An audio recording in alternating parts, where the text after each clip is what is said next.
So imagine that your living space is a small to medium living space. That could be an apartment, a condo, or just maybe a small room in your house. And your interest isn't in a bookshelf speaker. You're looking for a tower speaker that's pretty elegant looking and that sounds great.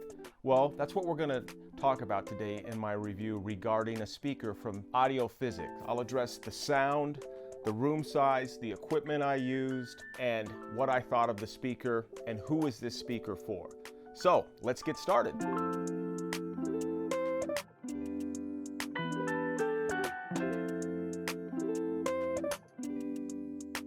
Who is Physic? Physic is a German loudspeaker manufacturer that has been in business since 1985. Now, let me give you some specs about the speaker that I'm reviewing today. The height is 41.3 inches, the width is 6.7 inches, and the depth is 11.4 inches. The Physic 25 come in at $5,400. The weight is 54 pounds in wood, 58 pounds in glass. The recommended amplifier power is 20 to 120 watts. The impedance is 4 ohm, frequency range is 34 hertz to 30 kilohertz. Tweeter is a 8.9 soft dome tweeter. Mid-range is a 5.9 glass cone, and it has what they call an invisible cone.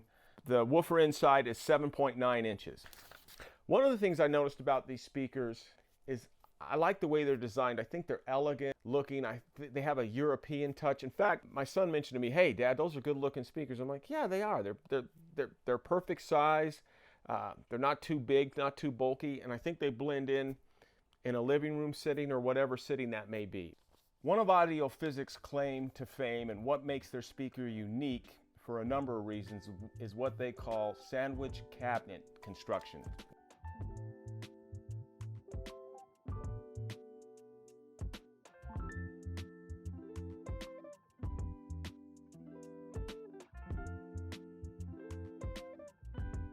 An additional advantage to sandwich cabinet constructions is it allows the speaker to avoid installing ugly bass reflex ports, as we can use the gaps between the different materials as reflex channels instead. Hence, there you have the invisible subwoofer. The first thing I noticed about these speakers right out of the box is that they imaged well. Of course, I put, some reference songs on just so I could tell a difference. And as they started to burn in a little bit more, I noticed they really started to open up around within probably 75 to 100 hours. And I don't have time to tell you everything that I listen to, but there are a couple of things that I listen to that stand out and I think represent the sound of these speakers. And one of those is Stanley Jordan's Tropical Storm. What I heard in listening to Stanley Jordan's Tropical Storm is like immersing yourself in vibrant audio landscape. The track opens up with a rich tapestry of the guitar work and showcases Jordan's innovative tapping technique. The sound is crisp and it's smooth and warm, and the tone envelops you. The bass notes thump with a steady pause, anchoring a higher melodies that soar above, creating a dynamic interplay between the different elements of music. Imaging was outstanding. The next song I listened to is Stars Fell on Alabama from Billie Holiday. Overall, listening to Billie Holiday's Stars Fell on Alabama is profoundly a moving audio experience. I found it to be. Her voice draws you in. Holiday's voice has a rich sound. It's characterized by its warmth, which pulls the listener in and creates an intimate atmosphere. The dynamics in her voice, moments of strength, contrast with the softer, more delicate passages, creating a captivating ebb and flow that keeps the listener engaged. These speakers remind me of attending a jazz trio and sitting in the second row.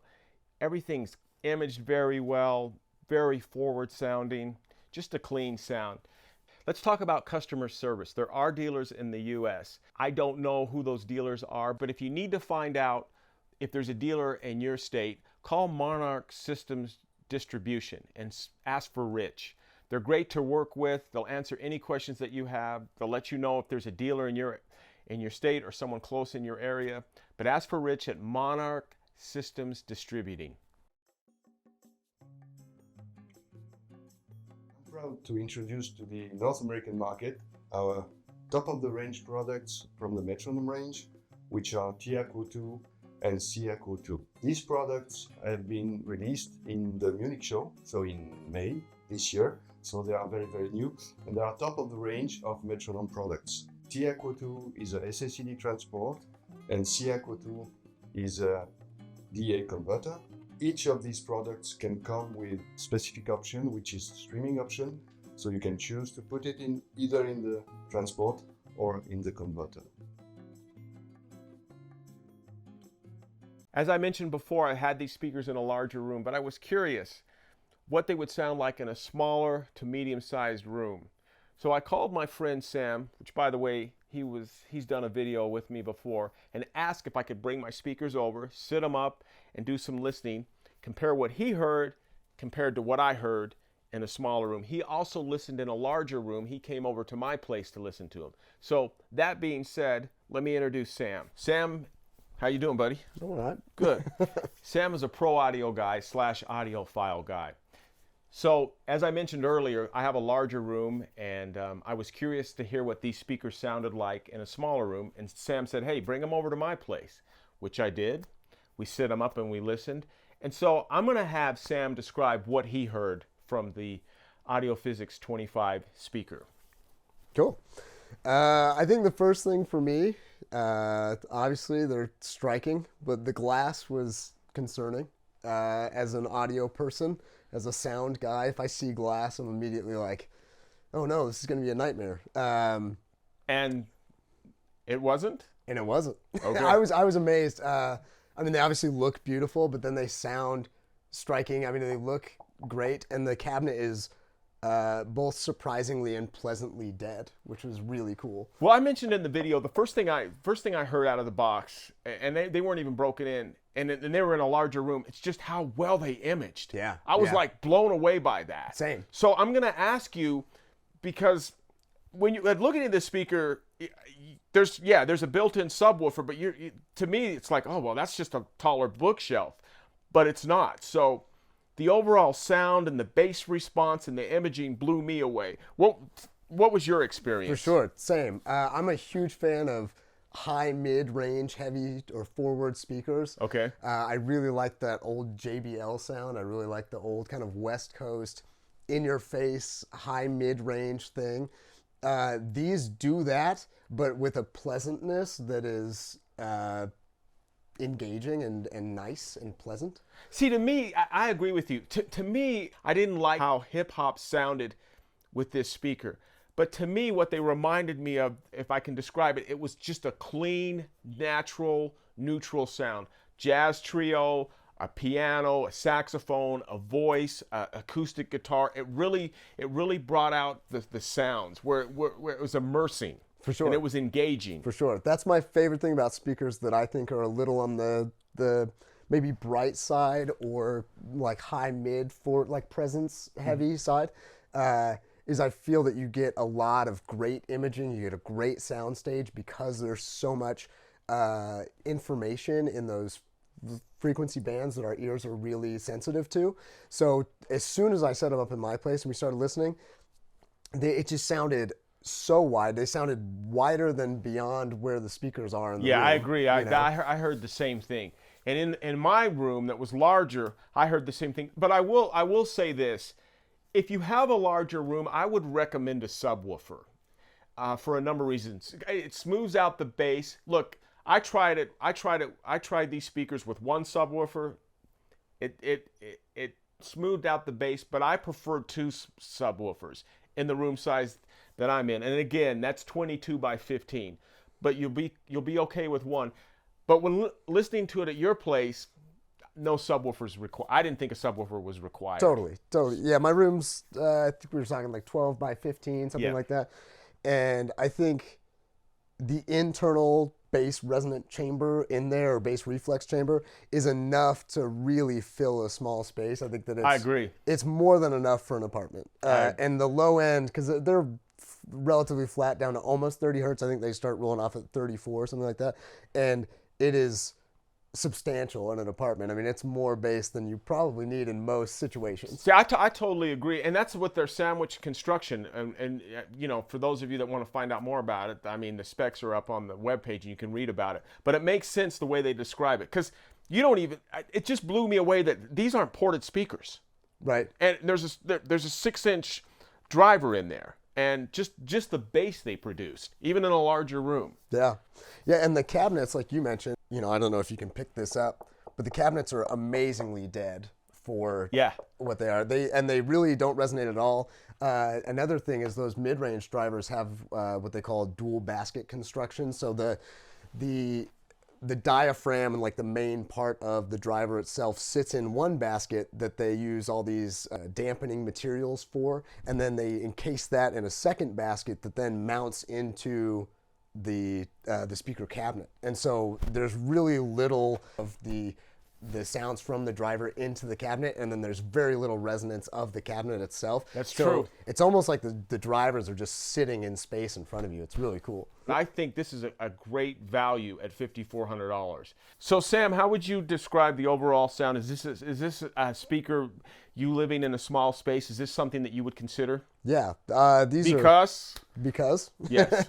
For me, it's because I really like the brightness. I know we talked about that. I think for some folks, they might be a little too bright. But for me, and what I prefer to hear, they were perfect. I think that the glass fiber cone construction too, really kind of, because of the extra weight in the cone, kind of tames that down a little bit. But the imaging was amazing. The bass was substantial. It was a little on like saturated side, the bass at times, because of the bass reflex chamber. I feel like that's just kind of to be expected. So with a subwoofer listening at your place, they sounded a little tighter. Yes. They sounded a little more balanced. They sound a little boomy with just the internal woofer, but amazing overall frequency range that it can produce. I agree. What type of music do you listen to? Oh, mostly jazz. Mostly jazz? Okay. Yeah. All right.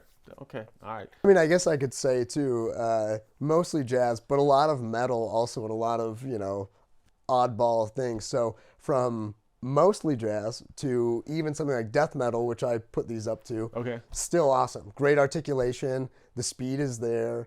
The voice coil on this seems quite large. I couldn't find it in the spec. The responsiveness on this driver is fast. I did toe these speakers in. That's another thing that I'd recommend. I slightly toed them in a little, and that cleaned up the imaging. Obviously, that cleaned up the imaging. But I think I think the instrumentation was a little bit more precise when they were towed in. Yours, we didn't tow in. We just listened to them straight ahead. Yep.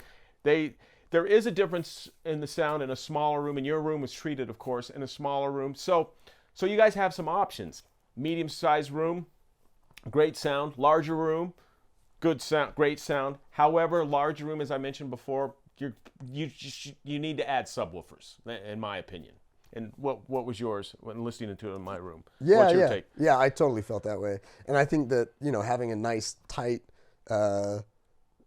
bass reproduction from a subwoofer was really nice with these. Yeah. Because the chamber does, you know, especially as it gets lower and lower, it does get a little resonant because there's nothing much you can do with frequencies that low. They're going to resonate. Cool. So let me ask you, Sam, what do you think about the sensitivity? Because it's 89 and they're 4 ohms, so probably a little bit hungry on the power side. For sure. Yeah, I think most folks would want to consider that in pairing it with an amplifier. You know, you've obviously got plenty of power here. Sure. I was using 60-watt tube monoblocks at my house, and they were fine. Tubes are also probably not the ideal pair for this, but to give the difference from your house to mine was, you know, interesting. So it was a fun thing to try. Not terribly efficient speakers, but not terribly hungry either. I think it's just something for somebody to consider when they look into purchasing them, that, you know, they might want to look for a little extra power just to open them up a little bit more. Yeah. But with your tube monoblocks, I thought they sounded great. I thought it sounded great too. Plenty of reserve power. Yep. So, but we want to be clear, so you get all the information in making a decision. So some things to consider. All right. Well, Sam, thanks, man. I appreciate you coming over and giving your opinion. Yeah, happy to do it. What's my take on these speakers? I think these speakers are naturally balanced with a clear sound, with a deep, amazing, and substantial bass and excellent workmanship. I think Audio Physics did a very good job in designing these speakers. It's elegant, it sounds great. Well done, Audio Physics. I'd like to thank my friend Sam for participating in this video. I'd like to thank all of you for watching this video. And please, if you haven't already, please subscribe and give us a thumbs up. I don't know if you know this, but we also have a magazine that we offer that you can subscribe to as well. Thank you for watching The Absolute Sound.